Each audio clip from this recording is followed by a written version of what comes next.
நான் என் கூட பிறந்த அண்ணன் இன்னைக்கு கான்ட்ராக்டரா இருக்காரு, ஒரு அண்ணன் லாயரா இருக்காரு. அவர்கள் சொத்து வாங்கினா கூட நீங்க எப்படி வாங்கினு போய் கேட்பேன் நான். எங்க அண்ணன் கான்ட்ராக்டர், என்ன கான்ட்ராக்ட்னு கேட்டா, இப்ப அவர் என்ன டெண்டர் எடுத்திருக்காருன்னு கேட்டா எனக்கு தெரியாது. இன்னொருத்தருடைய விஷயத்தை தெரிஞ்சுக்க வேண்டிய அவசியம் எனக்கு எங்க இருக்கு? அது எது தேவையா எனக்கு? பழனியப்ப சொன்ன மாதிரி நானும் அவரும் ஜனாவும் பேசியிருக்கோம். எதையாவது பேசியிருக்கோமா?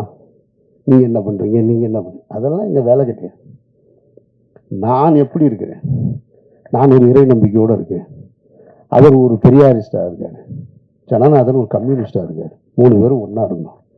என்றைக்காவது வேற ஏதாவது நாங்கள் கருத்துக்களை பேசியிருக்கோமா? பணம் எப்படி சம்பாதிக்கிறேன்னு? பணம் சம்பாதிக்கிறதுக்காக வரல. நான் பணம் சம்பாதிக்கிறதுக்கு நான் வரல. என் வாழ்க்கையை என் விருப்பம் போல வாழணும்னு இந்த நிமிஷம் வரைக்கும் நான் ஆசைப்பட்டுக்கிட்டு இருக்கேன். இப்போ சொன்னாங்க பாருங்க, இந்த படத்துக்கு பின்னாடி நான் நிறையா படம் பண்ணுவேன் அது இதுன்னு. நான் இப்பவும் சொல்றேன், நான் இந்த படத்தை நம்பி இல்லை, உயிர் தமிழுக்கு நம்பி இல்லை, மாயவளையை நம்பி இல்லை, இறைவன் மிகப்பெரியவனை நம்பி இல்லை, சந்தனத்தேவனை நம்பி இல்லை. நான் ஒரு மனிதனா வாழணும்னு ஆசைப்பட்டு என்னுடைய கடைசி காலம் வரைக்கும் நான் விரும்பிய வாழ்க்கையை வாழணும்னு ஆசைப்படுறேன். என் வாழ்க்கையை நான் அப்படித்தான் பயணிக்கிறேன் நினைக்கிறேன். சினிமாக்காரனாக பயணிக்கணும், பெரிய தொழிலதிபராக வாழணும், கார் வாங்கணும், பங்களா வாங்கணும், ஒரு நாள் ஆசைப்பட்டதில்லை. சிக்கலான காலகட்டத்தில் இப்போ நீங்கள் எல்லாம் சொல்லியிருப்பாங்க, அவருக்கு ஒருத்தன் சொல்கிறான் 10 ஆண்டுகளாக அவருடைய குடும்ப செலவு கூட அவர் தான் பார்த்துக்கிறார், ஒருத்தன் ஆஃபீஸ் அவர் தான் ரன் பண்ணுறாங்க, என்னென்னமோ சொல்கிறேன். இந்த இருக்கான் எங்கள் அண்ணன் இந்த கூட்டத்துக்குள்ள எங்கேயோ உட்காந்துருக்கான். அவன் கேட்குறான், இல்லையா கடந்த 10 நாளில் நான் என்ன செஞ்சிட்ருக்கேன் தெரியுங்களா? டெல்லி விசாரணை, என்சிபி விசாரணை, இடி விசாரணை, இதுக்கு நடுவுலலாம் தினம் ஏதாவது ஒரு கடைக்கு போய் பர்ச்சேஸ் பண்ணிக்கிட்டே இருக்கேன். ஒரு 4 ஜீன்ஸ் வாங்கு, 4 சட்டை வாங்கு, 4 ஜீன்ஸ் வாங்க, சட்டை வாங்க. அவன் கேட்டான், என்ன சார் டெய்லி போகிறீங்க, ஏதாவது வாங்கிட்டு வரீங்க, என்ன பண்ணுறதுன்னு தெரில, குடிக்கிற பழக்கம் இருந்தால் குடிக்கலாம், இல்லை வேறு எங்கேயாவது ஒரு அவுட்லெட் இருந்தால் அங்கே போகலாம்.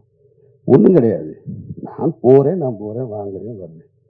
இன்னொருத்தரை நம்பி, இன்னொருத்தருடைய பணத்தை நம்பி, அதுவும் குற்ற பின்னணியோடு இருக்கிறவரை நம்பி வாழ வேண்டிய நிர்பந்தம் எனக்கு ஏற்படும். நான் அப்படி ஒரு வாழ்க்கையை வாழணும்னு விரும்பவும் இல்லை. இதையெல்லாம் உங்ககிட்ட சொல்லி நான் நிரபராதி, என்னை நீங்கள் நம்புங்க அப்படின்றதுக்காகவும் சொல்லலை. நான் யாருடைய பொருத்தத்தையும் விரும்பி வாழலை, என்னுடைய இறைவனுடைய பொருத்தத்தை விரும்பி தான் வாழ்றேன். ஒரு உண்மையான மனிதர்களுக்கு கஷ்டம் ஏற்படும் போது எல்லாரும் என்ன நினைப்பாங்க தெரியுமா? எனக்கு மட்டும் ஏன் இப்படி நடக்குது அப்படின்னு கேட்டா, அவன் அவநம்பிக்கையாளன். எனக்கு ஏன் நடந்ததுன்னு நின்று யோசிக்கிறான் பாருங்க, அவன் தான் இறை நம்பிக்கையாளன்.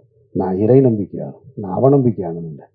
எனக்கு இது ஏன் நடந்துச்சுன்னு தான் நின்று யோசிக்கிறேன். நான் எந்த இடத்துல தவறுன்னு, எந்த இடத்துல நான் இந்த தடம் மாற ஒரு சூழல் வந்தது, ஏன் இந்த குற்ற பின்னணியோட சந்தேக நிழல் என் மேலே விழுகுது, அப்படிதான் நான் பார்த்துட்டு.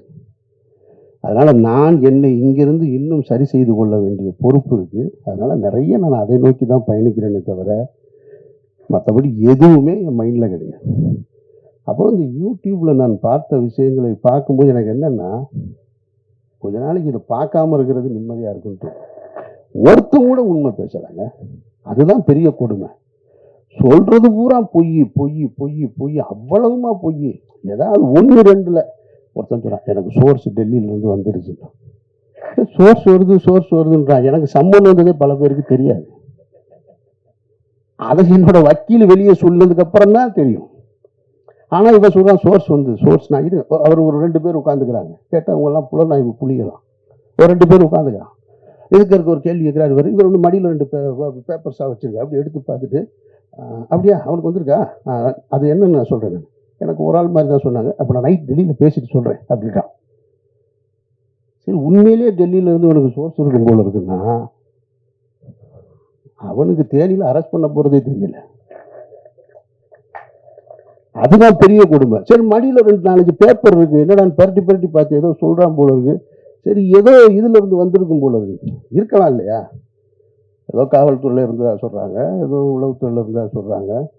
உண்மையிலே சோர்ஸ்லேருந்து வந்து விசாரணை பார்த்தா அவர் படித்து சொன்னது தினமலர் பேப்பர். ஐய, இவ்வளவு அபத்தமாக இருக்கும். இதை தினம் 2 லட்சம் பேர் பார்க்கலாம். அதுதான் பெரிய கொடுமை. ஒரு பொய் செய்தியை தினம் 2 லட்சம் பேர் நீங்கள் பார்த்து அதில் கீழே பார்த்தீங்கன்னா எப்போ அமீரை கைது செய்யுங்க, எப்போ அமீரை கைது செய்யும்? இப்போ கடைசியாக நேற்று ஒருத்தன் கேட்டிருக்கான், ஏங்க நாங்கள் 3 மாசமா வெயிட் பண்ணுறோம், அமீரை கைது பண்ணவே மாட்டேங்குது.